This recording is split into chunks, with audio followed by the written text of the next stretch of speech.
ஆடுகளம் cinema நேயர்களுக்கு என் அன்பான வணக்கம்.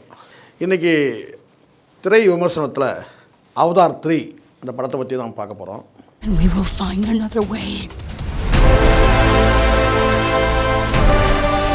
சரி, நீளமாக தான் இருக்குது. அந்த நீளத்துக்கு ஏற்ற மாதிரி கதை இருக்கான்னு பார்த்தீங்கன்னா கதை இல்லை.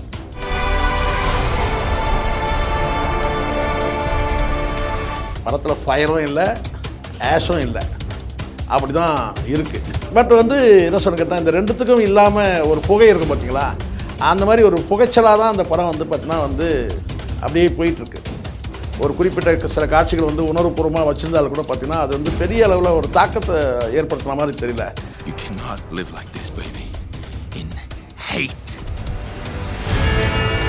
என்னன்னா, நீளத்தை கொஞ்சம் குறைச்சிருக்கலாம், உயிரோட்டமான காட்சிகளை கொஞ்சம் வச்சுருக்கலாம் அப்படின்றது தான் என்னுடைய பார்வையாக இருக்குது. பட் நீங்கள் படம் பார்க்க போகும்போது உங்களுக்கு சொல்கிற ஒரு விஷயம் கேட்டிங்கன்னா, அந்த முதல் பார்ட்டையும் செகண்ட் பார்ட்டையும் நீங்கள் மறந்துட்டு போனீங்கன்னா நல்லாயிருக்கும்.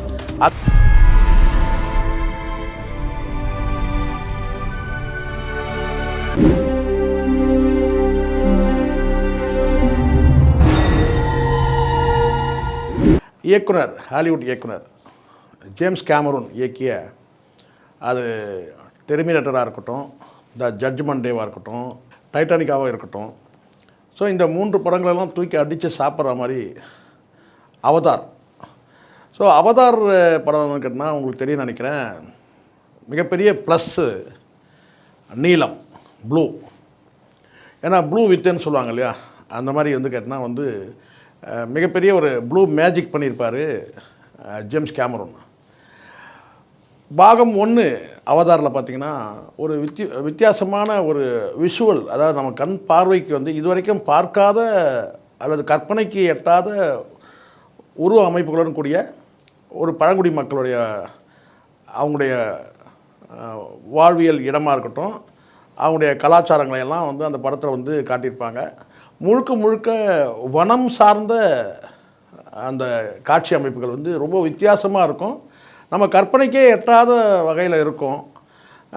அதை கிட்டத்தட்ட ஒரு ஒரு 2.25 மணி நேரம் நம்ம அந்த படத்தை நம்ம பார்த்துருப்போம். அவ்வளோ நல்லாயிருக்கும் பார்க்குற காட்சிகள் எல்லாம். இந்த தாவரங்கள் காட்டக்கூடிய காட்சிகள், வனம் முழுக்க முழுக்க அந்த கற்பனைக்கு எட்டாத ஒரு வனமாக இருக்கும், அந்த வாழ்வியல் இடமாகவும் இருக்கும். ஸோ இதில் ஒரு கதையும் வச்சுருந்தார். அதாவது ஒரு புரட்சிகரமான ஒரு சிந்தனை தான் இருக்குது. ஏன்னா அவங்களுடைய வாழ்வியல் இடங்களை கனிம வளத்துக்காக வேட்டையாடக்கூடிய ஒரு ஸ்பேஸ்லேருந்து வரக்கூடிய மனிதர்கள் எப்படி ஆக்கிரமிக்க துடிக்கிறாங்க, அதுக்காக அவங்க என்னெல்லாம் பண்ணுறாங்க, அந்த கூட்டத்தில் ஒருவராக பார்த்திங்கன்னா அவங்கள சார்ந்த ஒருவரை உருவ அமைப்பு மாற்றி அனுப்புகிறதா இருக்கட்டும். ஸோ இதெல்லாம் நம்ம அந்த முதல் படம் வித்தியாசமாக இருந்தது, ஒரு புரட்சிகரமான ஒரு படைப்பாக தான் இருந்தது. அதை பொறுத்த வரைக்கும் கதையும் அப்படி தான். நான் சொல்கிறது அவதார். அதுக்கப்புறம் அவதார் 2 உங்களுக்கு தெரியும், அது இன்னும் கொஞ்சம் பிரம்மாண்டம் அப்படி காட்டியிருந்தாங்க. அது பார்த்தீங்கன்னா இந்த நீர்வாழ் உயிரினங்களை பற்றி காட்டியிருந்தாங்க. அந்த நீர்வாழ் சுற்றுச்சூழல் பற்றி ரொம்ப வித்தியாசமான ஒரு படைப்பாக இருந்தது. அது த வே ஆஃப் வாட்டர்ன்ற அந்த அடிஷனல் தலைப்பு கொடுத்து அந்த படமும் வித்தியாசமாக இருந்ததை நம்ம பார்த்தோம்.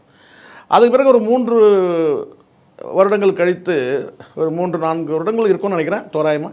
அது கழித்து இப்போ பார்த்திங்கன்னா த ஃபயர் அண்ட் ஆஷ்ன்ற மாதிரி ஒரு அடிஷனல் ஹெட்டிங் கொடுத்து அவதார் 3 வந்திருக்கு. நான் ஜேம்ஸ் கேமரூனை விமர்சனம் பண்ணுறதுக்கு எனக்கு தகுதி இருக்கான்றது தெரியல. ஏன்னா மிகச்சிறந்த ஒரு சிந்தனைவாதி அவர். அது முதல்ல பார்த்திங்கன்னா ஒரு படைப்பாளிக்கு தேவையே புதிய சிந்தனை தான். அந்த வகையில் அது அவர் எடுத்த எல்லா படமும், நான் டைட்டானிக் உட்பட நான் சொல்கிறேன், டைட்டானிக்கெலாம் எத்தனை தடவை பார்த்தன்றது எனக்கே நினைவில்லை, அத்தனை முறை பார்த்துருக்கேன். அது ஜட்ஜ்மெண்ட் டேவாக இருக்கட்டும், டெர்மினேட்டர்லாம் பார்த்திங்கன்னா நாங்கள் படிக்கிற காலத்தில் பார்த்து கொண்டாடின படம். ஸோ இப்படி நிறைய அவரை பற்றி நம்ம சொல்ல முடியும் தான். பட்டு அவதார் 3 எப்படி இருக்குது அதை நீங்கள் சொல்லுங்கன்றது பார்த்திங்கன்னா இங்கே நீங்கள் கேட்டிங்கன்னா, எங்கே என்ன நடந்துருக்குன்னா, முதல்ல படத்துக்கு ஒரு மைனஸான சில விஷயங்களை நான் முதல்ல சொல்லிவிட்டு அதுக்கப்புறம் ப்ளஸ்ஸான விஷயங்களை சொல்கிறேன். ஏன்னா எனக்கு ப்ளஸ்ஸு தான் நிறைய பேசணும் எனக்கு.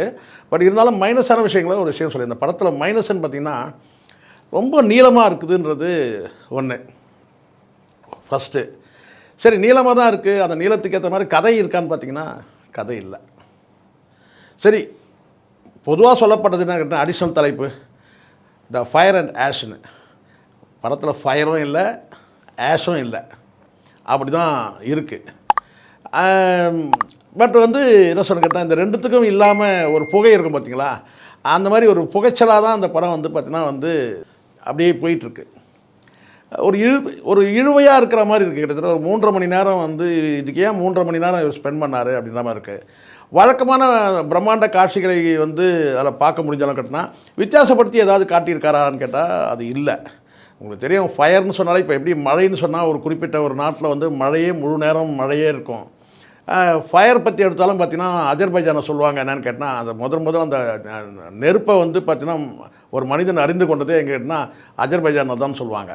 இப்படி ஒரு நாட்டுக்கு ஒரு சிறப்பு இருக்கிற மாதிரி கேட்டால் இந்த ஃபயர் அண்ட் ஆஷ்ன்னு சொன்னால் அதில் ஏதாவது வந்து ஒரு ஸ்பெஷலாக ஏதாவது இருக்குன்னு பார்த்திங்கன்னா மறுபடியும் நமக்கு அதில் வந்து த வே ஆஃப் வாட்டரில் வரக்கூடிய பல காட்சிகள் வந்து வர்றதை நம்ம பார்க்குறோம். அது சலிப்பை ஏற்படுத்துது படத்தில் ஒன்று.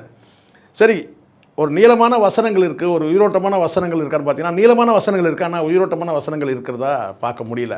அது எப்படி அவதார் 1ல் இருந்தது, 2ல் இருந்தது, ஆனால் 3ல் அந்த மாதிரி இல்லை. ஸோ நீளமான வசனம் ஆனால் உயிரோட்டம் இல்லாத வசனம். நீளமான வந்து பார்த்திங்கன்னா வந்து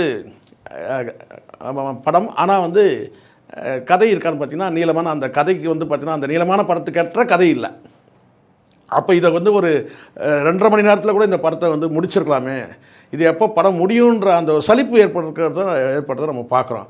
வழக்கமான வந்து ஒரு உங்களுக்கு தெரியும் கதையில் என்னென்னு கேட்டிங்கன்னா வில்லன் கொண்டு வந்து வில்லனால் வந்து வில்லனுடைய மகன் வந்து பார்த்திங்கன்னா அவரை எப்படி வந்து இங்கே வந்து மீட்டுறாங்க. ஒரு குறிப்பிட்ட சில காட்சிகள் வந்து உணர்வுபூர்வமாக வச்சுருந்தாலும் கூட பார்த்திங்கன்னா அது வந்து பெரிய அளவில் ஒரு தாக்கத்தை ஏற்படுத்துன மாதிரி தெரியல. அப்படி தான் இருக்குது. ஒரு கதாநாயகன் வந்து ஒரு கேரக்டரை வந்து கொல்ல போகும்போது அவர்கிட்ட வந்து ஏதோ தமிழ் சினிமாவில் வரக்கூடிய சில காட்சிகள் மாதிரி இருக்குது. உதாரணத்துக்கு வந்து பார்த்திங்கன்னா வந்து வில்லனுடைய மகனை வந்து கொல்ற காட்சியாக இருக்கட்டும். அதே மாதிரி கிளைமேக்ஸ்லேயும் வந்து பார்த்திங்கன்னா வந்து வில்லன் மீது வந்து ஒரு பரிதாபம் ஏற்படுற மாதிரி எப்படி இந்த ராவணன் படத்தில் வந்து மணிரத்னம் காட்டி பார்ப்பாருங்க. ஸோ அந்த மாதிரி வந்து இருக்கிறத நம்ம பார்க்குறோம். சரி அந்த கடைசி காட்சியில் நமக்கு ஃபயரை காட்டி நம்மளை நிறைவு செஞ்சுட்டாங்கன்னு வச்சுக்கோங்களேன். ஏன்னா வந்து நெருப்பில் ஒரு விழா மாதிரி தான் அந்த கடைசி காட்சி கூட இருக்கிறத நம்ம பார்க்குறோம். வழக்கமாக காட்டக்கூடிய அந்த பறவைகள் நான் வந்து அந்த பிரம்மாண்டத்தையோ அந்த விஷுவல் கம்யூனிகேஷன் எஃபெக்டை பற்றியெல்லாம் நான் பேசுகிறதுக்கே எனக்கு தகுதி கிடையாது. ஏன்னா அந்த அளவுக்கு வந்து மிக சிறப்பாக வந்து செஞ்சுருக்கிறாங்க. அதில் எந்த வந்து அதுக்கு தப்பாக வந்து நான் எதுவும் விமர்சனம் பண்ணிடக்கூடாதுன்றதுக்காக நான் ரொம்ப எச்சரிக்கையாகவே நான் பேசுகிறேன். அந்த அளவுக்கு வந்து பார்த்திங்கன்னா பிரம்மாண்டம் அந்த அளவுக்கு வந்து பார்த்திங்கன்னா விஷுவல் கம்யூனிகேஷனில் என்னென்னா நீளத்தை கொஞ்சம் குறைச்சிருக்கலாம், உயிரோட்டமான காட்சிகளை கொஞ்சம் வச்சுருக்கலாம் அப்படின்றது தான் என்னுடைய பார்வையாக இருக்குது. மற்றபடி பிள்ளைகளோடு போய் பார்க்கலாம். இந்த 3D எஃபெக்ட்ன்றது வந்து பார்த்திங்கன்னா வந்து நல்லாவே ஒர்க் அவுட் ஆகிருக்கு பல காட்சிகளில்.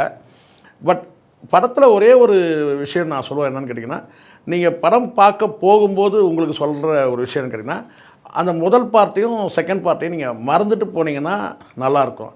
அதை மறந்துட்டா எப்படி கதை கனெக்ட் ஆகும்னு நீங்கள் கேட்பீங்க. கண்டிப்பாக அது வந்து அறிவுபூர்வமான கேள்வி அது. ஆனால் நீங்கள் அதை நினைவோடு நீங்கள் போனீங்கன்னா மீண்டும் அதே காட்சிகளை பார்க்குற மாதிரி அங்கே அந்த கதை அமைப்பு ஸ்க்ரீன் ப்ளே அப்படி தான் இருக்குது. மீண்டும் நம்ம ஏற்கனவே நம்ம பார்த்ததே மீண்டும் நம்ம பார்க்குறோம். இது வந்து செகண்ட் இதில் என்னென்னா ஒரு அந்த த வே ஆஃப் வாட்டரில் காட்டக்கூடிய அந்த நீர்வாழ் வந்து விலங்குகளை வந்து கொஞ்சம் காட்டுறதை கொஞ்சம் குறைச்சிருக்கலாம் அப்படி தான் நான் நினைக்கிறேன். அப்போ இங்கே வந்து இந்த தலைப்பு அடிஷ்னல் தலைப்பு இருக்குல்ல த ஃபயர் அண்ட் ஆஷ், அதுக்கு வந்து அந்த தலைப்புக்கு வந்து இதில் ஏதாவது ஒரு மீனிங் வருதான்னு பார்த்தீங்கன்னா பெருசாக இல்லவே இல்லை. அதுதான் மிகப்பெரிய ஒரு சிந்தனை பற்றாக்குறையாக தான் நான் ஜேம்ஸ் கேமரனுக்கு வந்து எங்கேயோ ஒரு இடத்துல வந்து அவர் தோத்துட்டாரு அப்படின்னு சொன்னால் இந்த படத்தில் படம் வெற்றியாக இருக்கலாம். ஆனால் கதையில் வந்து ஜேம்ஸ் கேமரன் வந்து தோத்துட்டாருன்னு தான் நான் சொல்லுவேன். மற்றபடி வழக்கமான விஷுவல் கம்யூனிகேஷனையும் சரி அந்த வந்து படைப்பும் வந்து பார்த்திங்கன்னா பிரம்மாண்டமான படைப்பாக இருக்கட்டும், வந்து அதில் விஷுவல் கம்யூனிகேஷனோட திணிப்பாக இருக்கட்டும், இதெல்லாம் வந்து நமக்கு வந்து ஒரு பக்கபலமாக இருந்தால் கூட பார்த்திங்கன்னா ஏதோ ஒரு இடத்துல நமக்கு வந்து சலிப்பாயிடுது. அவதார் 1, 2 மாதிரி 3 இல்லை.